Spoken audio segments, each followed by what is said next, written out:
Oke, selamat pagi Bapak Bayu Kanigoro. Di sini kami grup 5 akan menjelaskan virtual machine yang akan kami gunakan. Kita akan jelaskan mulai dari awal hingga penggunaannya. Next. Di sini kita ada 7 orang di grup kita. Yang pertama kita ada Cynthia, ada Muhammad Zaki, ada Nadila Desmita, ada Natania Jocelyn, ada Nicholson Lukman yaitu saya, ada Tengku Muhammad sama Weni Cahyani. Next.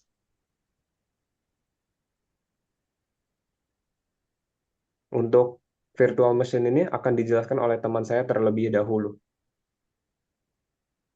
Jadi, apa itu virtual machine? Virtual machine itu ada sebuah perangkat lunak yang bekerja di dalam sistem operasi komputer yang berfungsi sebagai komputer berbasis perangkat lunak. Jadi dia itu adalah wadah perangkat lunak yang terisolasi ketat yang dapat menjalankan sistem operasi dan aplikasi seolah-olah itu adalah komputer fisik. Meskipun tidak ada perangkat keras yang diperlukan, untuk virtual machine, untuk beroperasi, itu masih berisi CPU, hard disk, dan kartu antarmuka jaringan seperti komputer fisik. Next. Selanjutnya, kapan virtual machine dibentuk? Virtual machine pertama kali dikembangkan pada tahun 1960-an. Konsep ini diperkenalkan oleh IBM dalam proyek yang disebut CPCMS atau Control Program or Cambridge Monitor System yang dijalankan pada mainframe IBM System 360 model 67. CPCMS memungkinkan beberapa sistem operasi untuk berjalan secara bersamaan pada satu perangkat keras fisik dengan mempartisi sumber daya komputer menjadi beberapa lingkungan yang terisolasi. Virtual machine dari IBM ini menjadi dasar bagi banyak teknologi virtualisasi modern yang kita gunakan saat ini. Dan konsep virtualisasi telah berkembang pesat sejak saat itu, termasuk dengan munculnya berbagai platform virtualisasi seperti VMware, Hyper-V, dan KVM. Sistem ini memanfaatkan teknik virtualisasi untuk menyediakan efisiensi dan fleksibilitas yang lebih tinggi dalam pengelolaan resource komputer dan menjadi dasar bagi pengembangan teknologi virtualisasi modern. Next. Kemudian, apa kegunaan virtual machine? Virtual machine digunakan untuk menjalankan beberapa sistem operasi dan aplikasi yang berbeda secara bersamaan pada satu perangkat keras fisik. Hal ini memungkinkan isolasi, pengujian perangkat lunak, dan juga pengelolaan sumber daya yang lebih efisien. Virtual machine juga sering digunakan dalam pengembangan perangkat lunak dan pengujian aplikasi. Kemudian, virtual machine bisa digunakan pada Windows, Mac, maupun Linux. Next. Baik. Untuk produk kita akan memakaikan VirtualBox. Nah, VirtualBox itu adalah perangkat lunak virtualisasi yang memungkinkan pengguna untuk menjalankan sistem operasi tambahan di dalam komputer mereka sebagai mesin virtual. Dikembangkan oleh Oracle Corporation, VirtualBox menunjukkan berbagai sistem operasi seperti Windows, Linux, dan macOS, dan lain-lainnya.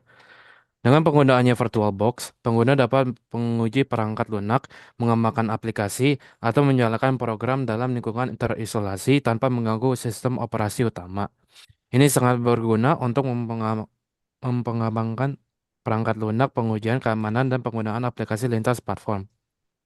Dengan VirtualBox, pengguna dapat membuat dan mengolah sistem mesin virtual dengan mudah. Setiap mesin virtual mereka memiliki lingkungan perangkat keras virtual sendiri, seperti CPU, RAM, hard disk, dan perangkat lainnya yang dapat dikonfigurasi sesuai kebutuhan. Hal ini sangat berguna untuk mengembangkan perangkat lunak yang perlu menguji aplikasi di berbagai platform atau bagi pengguna yang ingin mencoba sistem operasi baru tanpa mengubah konfigurasi utama komputer mereka. Selain itu, VirtualBox menawarkan berbagai fitur canggih seperti snapshot yang memungkinkan pengguna untuk menyimpan keadaan mesin virtual pada titik tertentu dan kembali keadaan tersebut jika diperlukan. Virtual ini sangat berguna untuk eksperimen dan pengujian karena penggunaan dapat mudah mengembalikan mesin virtual ke kondisi sebelumnya jika terjadi kesalahan. VirtualBox juga mendukung berbagai jenis format disk virtual dan dapat diintegrasikan dengan perangkat lunak virtualisasi lainnya, menjadikannya alat yang fleksibel dan seberguna untuk kebutuhan virtualisasi. VirtualBox menjadi pilihan populer bagi individu maupun organisasi yang memerlukan solusi virtual yang handal dan fleksibel. Next. Berikutnya adalah kelebihan VirtualBox. VirtualBox memungkinkan pengguna untuk menjalankan beberapa virtual machine secara bersamaan. Berikutnya adalah seperti yang disebutkan sebelumnya, ada fitur snapshot, di mana semua versi VirtualBox ada di websitenya. Jadi apabila terjadi kesalahan pada versi terbaru, kita bisa revert ke versi sebelumnya yang belum ada kesalahan. Nah, selanjutnya, VirtualBox bisa dijalankan di berbagai OS, seperti Windows, Linux, macOS, Solaris, Unix, dan beberapa OS yang lainnya. Nah, selanjutnya, proses setup dan instalasi VirtualBox itu lumayan mudah dan cepat, dan bersifat gratis. Berikutnya adalah kekurangan VirtualBox. Menjalankan beberapa virtual machine pada VirtualBox itu memakan banyak resource, seperti CPU, RAM, dan disk space. Jadi, fitur tersebut dapat mempengaruhi performa komputer dan virtual machine. Lalu kurang cocok untuk menjalankan aplikasi yang grafik intensif karena 3D grafik support yang dimiliki oleh VirtualBox tidak sebagus grafik support yang dimiliki oleh VMware. Jadi VirtualBox tidak seefisien VMware dalam aspek tersebut. Lalu berikutnya, menjalankan aplikasi di VirtualBox dapat memunculkan performance overhead. Yang dimaksud performance overhead itu adalah resource tambahan yang dikonsumsi oleh sistem di luar sumber daya yang diperlukan secara langsung untuk menjalankan suatu task. Jadi dibanding menjalankan aplikasi secara langsung di host sistemnya, menjalankan aplikasi di VirtualBox akan tidak seefisien di menjalankan aplikasi di host system. Next. Selanjutnya, saya akan mengajarkan cara install VirtualBox di Windows 7, Windows 8, dan Windows 10. Next. Ya, pertama-tama kita masuk ke website virtualbox.org. Lalu klik tombol download warna biru yang ada di bawah. Next. Lalu kita run APK yang baru saja di-download di laptop. Next. Setelah itu, klik Start. Lalu klik Next, terus sampai ada tombol Install. Lalu klik Install. Lalu tunggu install sampai selesai. Next. Nah, nanti akan muncul pop-up seperti di gambar.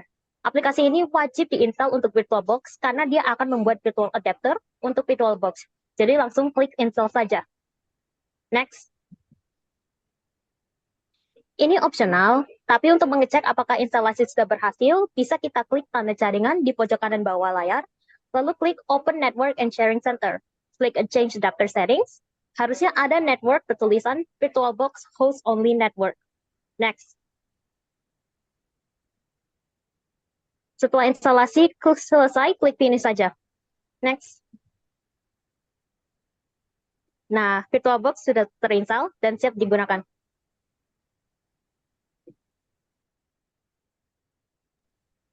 Udah.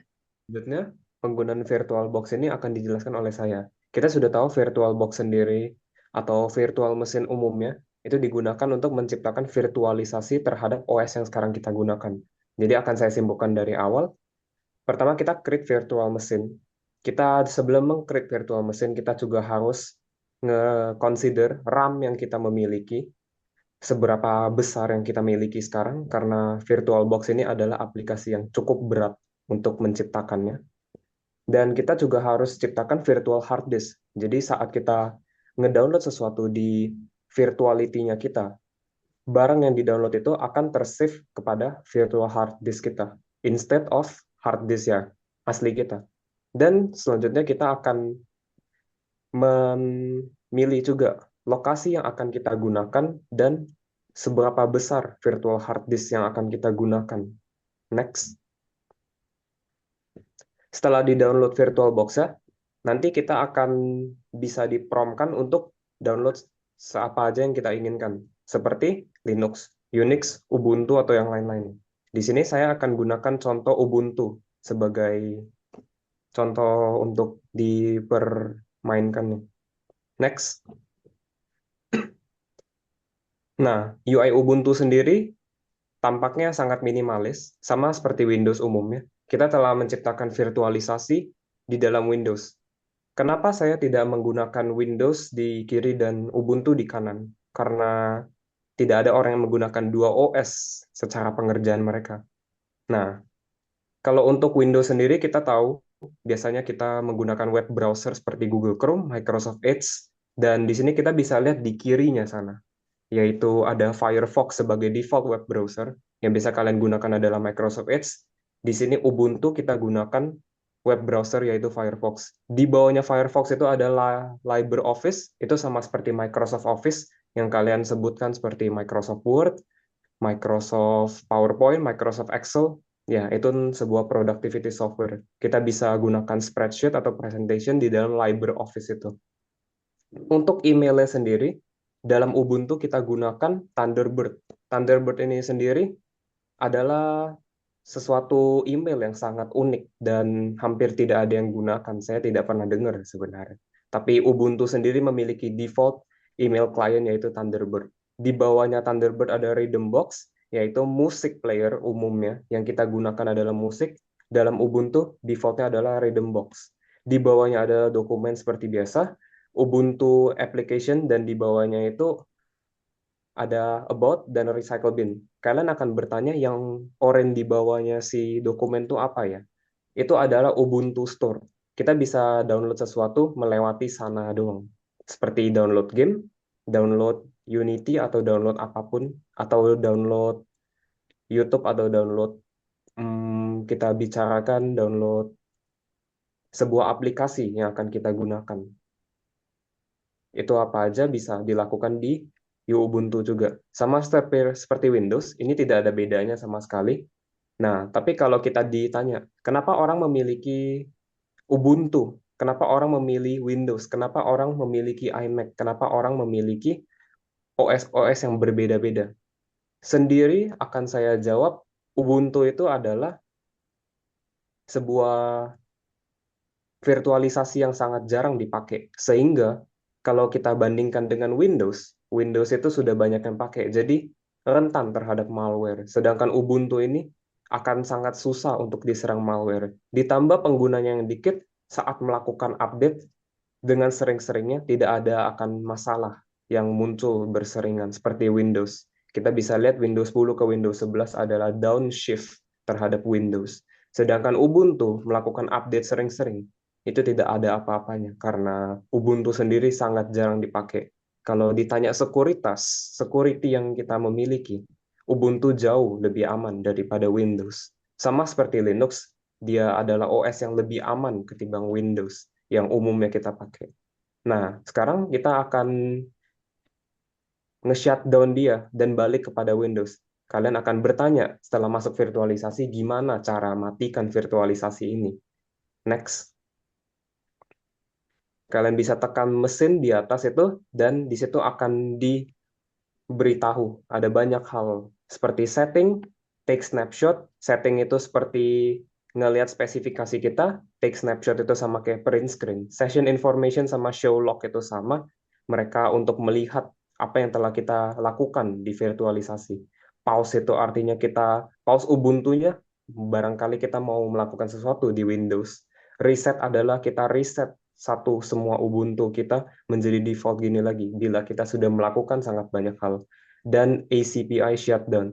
ACPI sendiri adalah Advanced Configuration Power Option Information, sorry. Nah, next. Di sini Ubuntu bisa dimatikan dengan menekan Ubuntu itu. Saya juga tidak tahu kenapa tulisannya Ubuntu, tapi yang kita gunakan tetap namanya Ubuntu ya untuk melakukan virtualisasi ini. Di sini kita tinggal tekan power off dan Ubuntu akan power off dan kita bisa balik dengan Windows kita yang biasa kita gunakan. Next. Demikian presentasi yang telah kami lakukan dari grup 5. Saya Nicholas Van Lukman dan teman-teman saya. Terima kasih untuk presentasinya dan sampai jumpa kembali. Thank you.